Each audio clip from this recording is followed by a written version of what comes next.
chapitre 7, du verset 11 au verset 16. Luc chapitre 7. Luc chapitre 7, du verset 11 au verset 16. Salue ton voisin, dis-lui bienvenue dans la présence de Dieu. Dis-lui bienvenue dans la présence de Dieu. Je suis content de te voir. I'm happy to see you. May the hand of the Lord be upon you. Dis-lui, que la main de l'Éternel soit sur toi en ce soir.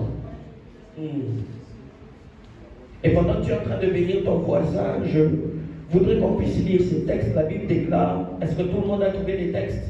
Luc chapitre 7 au verset 11 jusqu'au verset 16. Luc chapitre 7, Luke chapter 7, from 11 to 16. Amen. Amen.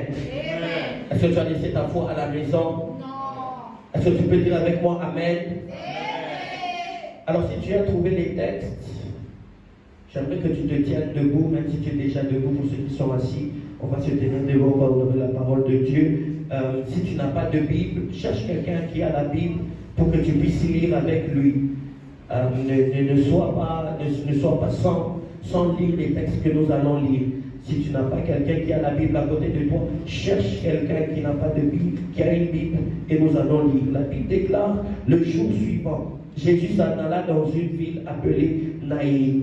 Ses disciples et une grande foule faisaient route avec lui. Lorsqu'il fut près de la porte de la ville, voici, on portait en terre un mort, fils unique de sa mère, qui était veuve. Il y avait avec elle beaucoup de gens de la ville. Le Seigneur, l'ayant vue, fut ému de compassion pour elle et lui dit, ne pleure pas. Bouge ton voisin, dis-lui, ne pleure pas. Bouge ton voisin, dis-lui, ne pleure pas. Verset 14, il s'approcha et toucha le cercueil. Ceux qui le portaient s'arrêtèrent. Il dit, jeune homme, je te le dis, lève-toi. Et le mort s'assit et se mit à parler. Jésus les rendit à sa mère. Tous furent saisis de crainte et ils glorifiaient Dieu, disant, un grand prophète apparut parmi nous et Dieu a visité son peuple. Cette parole sur Jésus s'est répandue dans toute la Judée et dans tous les pays d'alentour. Amen. Est-ce qu'on peut acclamer le Seigneur? Quelqu'un a la parole pour de l'eau. Alors nous sommes en train de prier, je ne vais pas prendre beaucoup de ton temps. We are here to pray. Est-ce que quelqu'un peut dire avec moi, on est ici pour prier? Si ton voisin ne dit pas ça fort, dis-lui, on est ici pour prier. Alors la Bible est en train de déclarer qu'il y a une veuve à Naïm. La Bible déclare que cette veuve va perdre son enfant. Ok? La première des choses qu'on nous mentionne, c'est que elle est veuve. Ça veut dire que si elle est veuve, elle a dû perdre un mari. Et au-delà de perdre son mari, voici la Bible déclare aussi qu'elle a perdu son enfant. Et en perdant son enfant, la Bible déclare qu'il y a certaines personnes qui vont porter le cercueil de son enfant et vont se diriger vers la ville. Et en allant ou en sortant de la ville, la Bible déclare qu'ils arrivèrent à la porte de la ville. Et c'est à la porte de la ville aussi que Jésus était aussi en train d'entrer. Et lorsque Jésus était en train d'entrer, la Bible déclare que Jésus a vu le mouvement, Jésus a vu le scénario, et la Bible déclare que Jésus va intervenir pour que cette maman puisse retrouver son fils. Ok? La première réalité que j'aimerais qu'on puisse comprendre, toi et moi, c'est que vous allez vous rendre compte que bien que cette maman avait déjà perdu son mari, on y ajoute aussi une autre perte. Vous vous rendez compte que vous êtes dans une vie, vous perdez telle chose, ça ne se limite pas là, vous commencez à perdre une autre. Par exemple, la femme à la perte de sang, elle n'a pas que perdu le sang. À un moment, on dit qu'elle partait de docteur en docteur. Ça veut dire que sa poche aussi était touchée. Non seulement sa santé était touchée, mais nous nous rendons compte que même sa poche était touchée. Et la Bible est en train de déclarer que c'était le fils unique de sa mère. Ça veut dire que dans l'importance de cette femme, elle n'avait pas un autre fils pour le remplacer. Elle n'avait pas un autre fils pour le consoler. C'était le seul et unique fils que Dieu lui a donné. Et la Bible est en train de nous dire une chose. Lorsque Jésus l'a vu, la première des choses que Jésus lui a dit, c'est que ne pleure pas. Il y a un bon message pour toi ce matin ou ce soir, c'est que tu dois dire à quelqu'un, ne pleure pas. Je crois qu'il y a une chose, c'est que les larmes ne sont pas capables de finir une situation. On n'a jamais éteint un incendie, Sister Eliel, on n'a jamais éteint un incendie avec les larmes. Bien que tu peux pleurer, ce n'est pas les larmes qui vont faire en sorte que la situation change. Ok? La chose qui fait en sorte que la situation change, ce n'est pas la pitié que tu peux avoir. Ce n'est pas le fait que tu puisses beaucoup pleurer. Tu peux pleurer, pleurer, pleurer. Ce n'est pas parce que tu as pleuré que le monde spirituel va agir.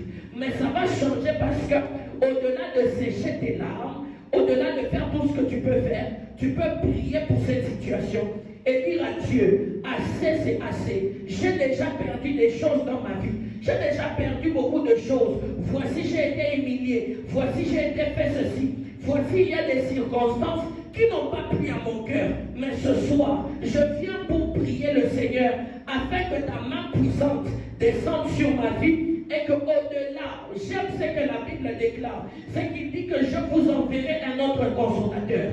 Un consolateur selon les hommes, c'est que la Bible déclare qu'un consolateur, c'est celui qui fait en sorte afin que vous puissiez sécher vos larmes.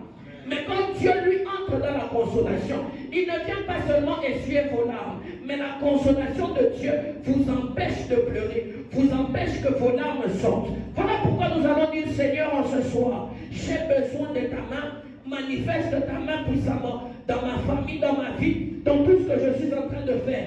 Voici, il y a la mort qui veut frapper ma maison. Voici, il y a la mort qui veut frapper ma communauté. Voici, il y a la mort qui veut frapper mes finances. Est-ce que quelqu'un a compris la requête pour élever sa voix et prier? Est-ce qu'on peut prier le Seigneur et dire à son Seigneur, étends ta main. Étends ta main. Étends ta main. Étends ta main. I need your hand. Pour ce mois de mai, j'ai besoin de ta main. Pour ce mois de mai, j'ai besoin de ta main. Pour ce mois de mai, j'ai besoin de ta main. Comme cette femme, j'ai besoin de ta main. Comme cette femme, j'ai besoin de ta main. Elle était éternelle Dieu. Elle ne savait plus quoi faire.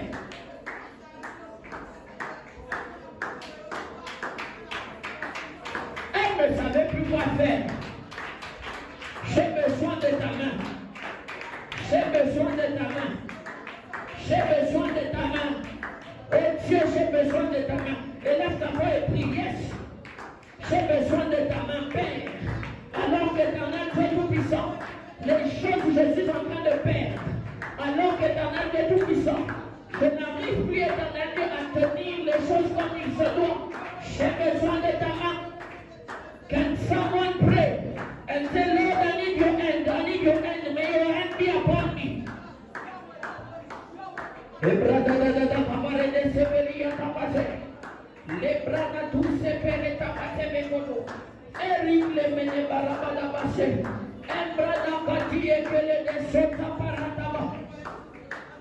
besoin de ta main, j'ai besoin de ta main.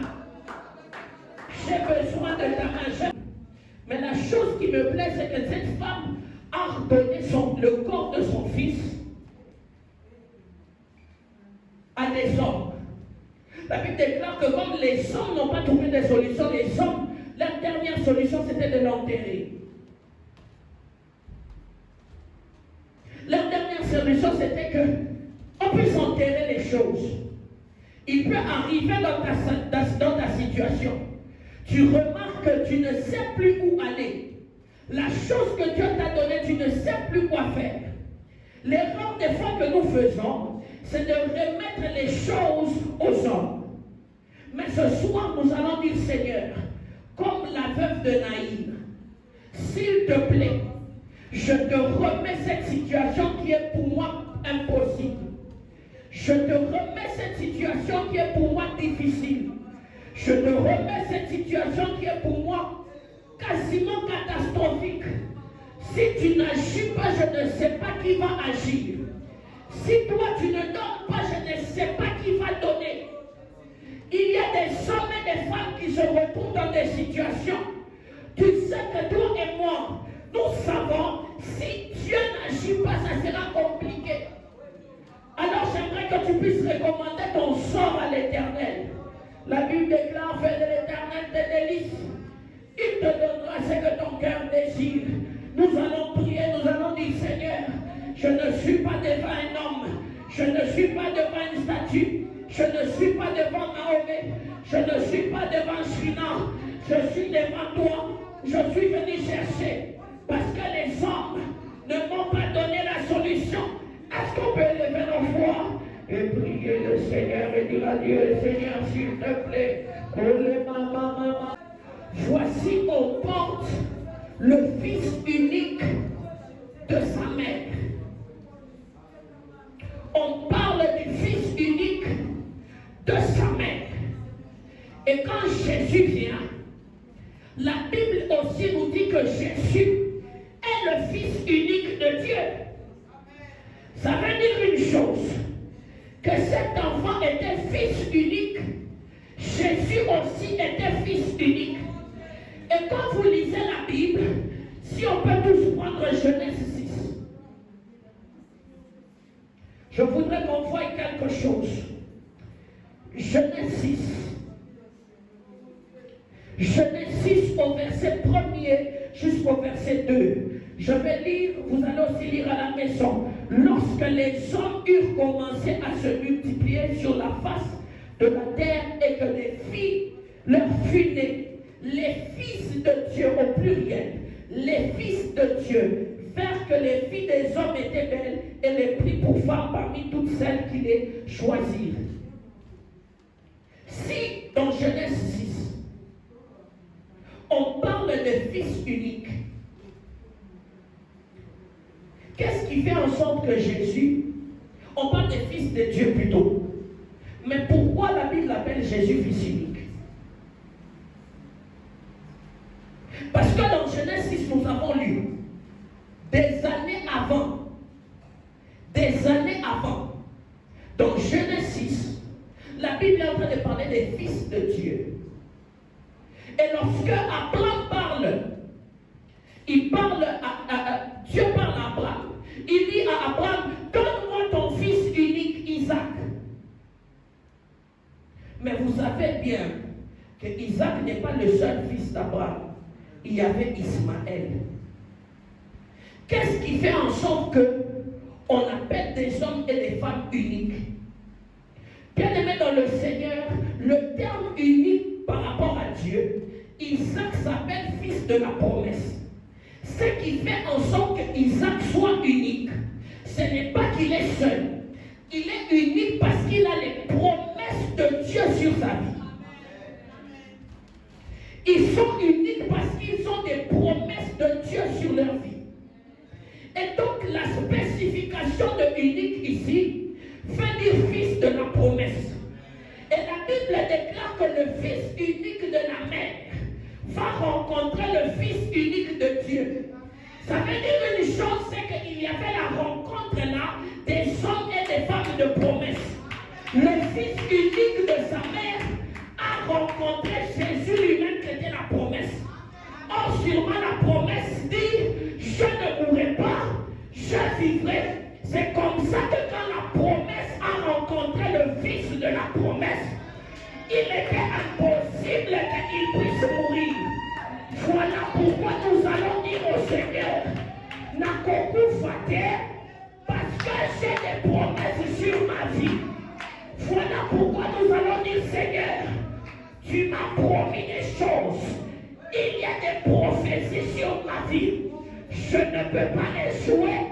Voilà pourquoi que ta main descende sur moi.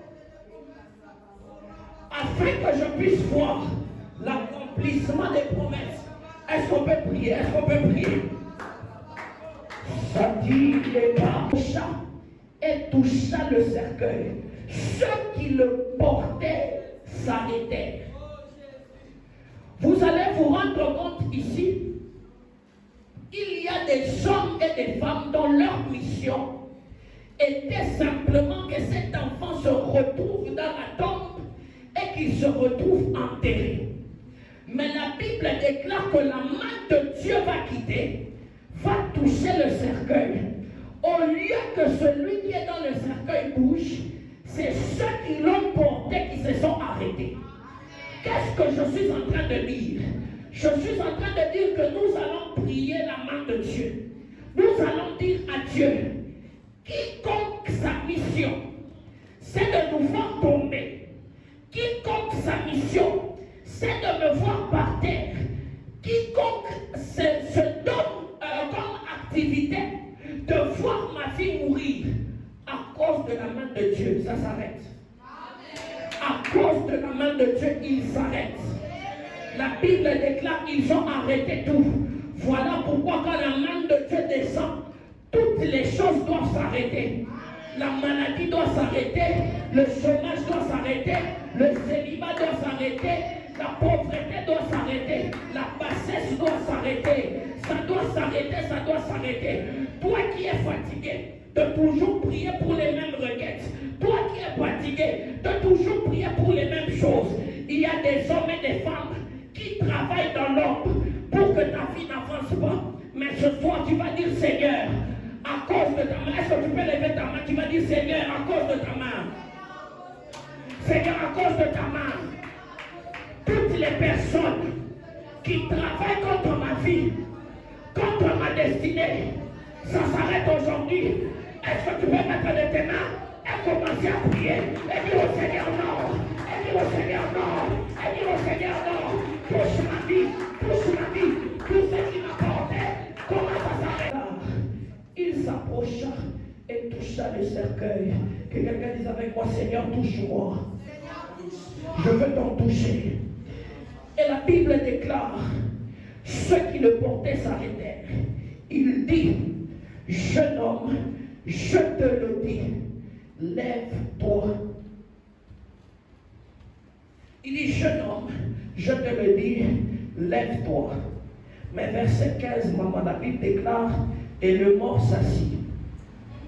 Jésus dit, lève-toi. Le mort, au lieu de se lever, le mort s'assoit. Ce que vous avez oublié, c'est qu'il y avait des hommes qui le portaient sur leurs épaules. N'est-ce pas?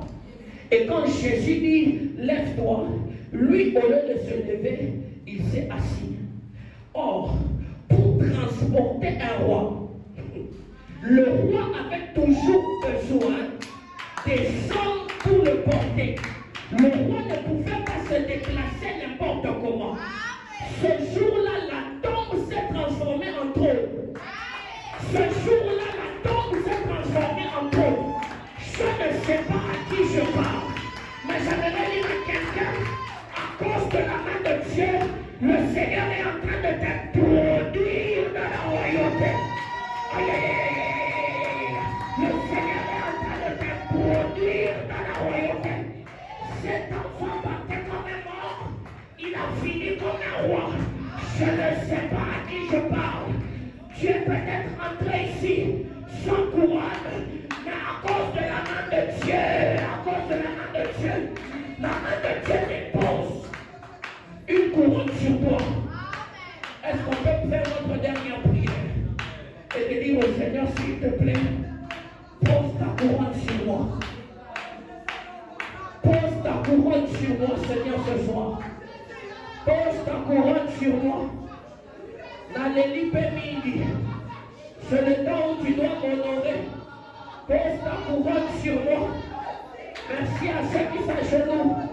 Père éternel Dieu, pose ta couronne sur nous.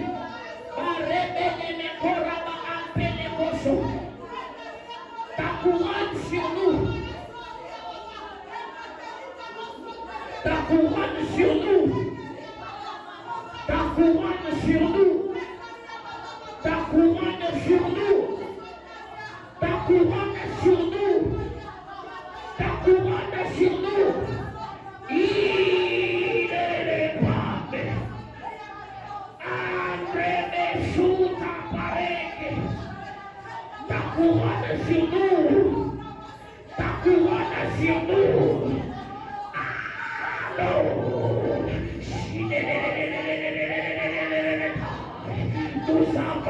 besoin de toi. Que ta main pose les couronnes sur nous. Que ta main pose les couronnes sur nous. Ce n'est pas une question d'instrument. Que ta main pose ta couronne sur nous. On a voulu nous enterrer dans cette ville, nous enterrer dans cette génération. Que ta couronne descende sur nous. Que ta couronne descende sur nous. J'étais au bord de la falaise. Mais Seigneur, que ta couronne descende sur moi.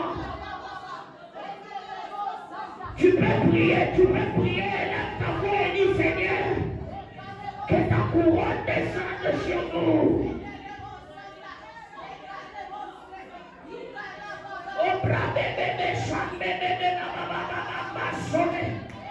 Que ta couronne descende sur nous.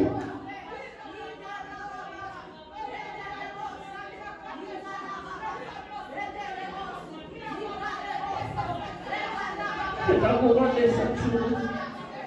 Pour les libérer.